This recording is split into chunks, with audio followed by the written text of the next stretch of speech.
When concerts are held here at this venue, residents say they can hear music from a long distance away. There are some parts of Yeager Lane that have sidewalks, but just before you get to the bridge, it ends. University Police will continue patrolling in and around campus during spring break. For Bobcat Update, I'm Emily Martin. While COVID-19 has affected everyday life for many people, those with an underlying condition are feeling the stress just a little bit more. I have to kind of pump myself up in the morning time to get in that cold, very cold shower. Residents of the social apartments are trying to adjust to a lack of gas services in their apartment and minimal warm water. We haven't been able to heat up our food or do any cooking. For Nick Rodriguez, not having gas to cook has forced him to eat out more. I love to be eating these guys right now. And the cost of going out has become a burden on a tight budget. You expect the basic services to be there because you're paying for them, and then when they're not, it does create quite the conflict. People who live here tell us they brought in a portable boiler over the weekend, which brings some hot water to their plumbing, but is not a permanent solution. That was a solution that came about maybe like 5 days after the problem started. It would have been acceptable maybe 24 hours after the problem, but nearly a week later, it feels a little insufficient. The complex originally emailed residents on Tuesday about 3 leaks that were affecting the property's gas. Residents then received an email 2 days later telling them more than 20 leaks were found. Every update, it's a little bit worse. We found this many leaks. Oh, now we found this many leaks, With the cold front pushing in early this week, it is unclear whether residents will have their heating restored in time. Emily Martin, KXAN News. It needs to be addressed. For City Council members in Marble Falls, this is only the beginning of a long process to remove sediment from the lake.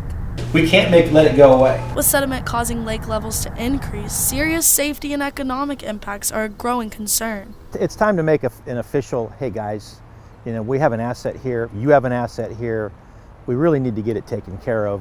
What do we do? Councilmember David Rhodes says cleanup is a responsibility of the LCRA and a cost the city just can't handle on their own. It's going to spread out more and it's going to do more damage in our community, for our citizens, our community. It's costly in a lot of ways. The LCRA already sent a letter less than a week ago saying there will be no large-scale sediment removal for the lake.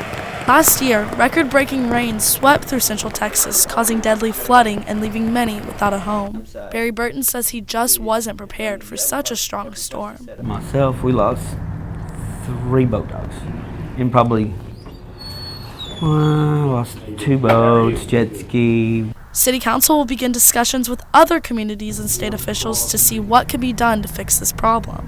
No's not a good answer, and we're not stopping there. Emily Martin, KXAN News. It's enjoying the holidays together, and it's kind of kicking off the holidays with this festivity.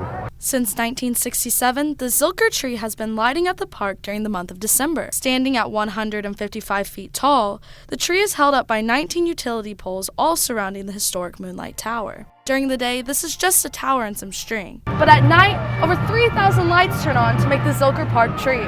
The tree lighting ceremony isn't just a tradition for the city. The Kanarick family has been celebrating the holidays here for 4 generations. She moved to 6th Street way back in the day, and then she had me, and I had her in Austin, and then she had him.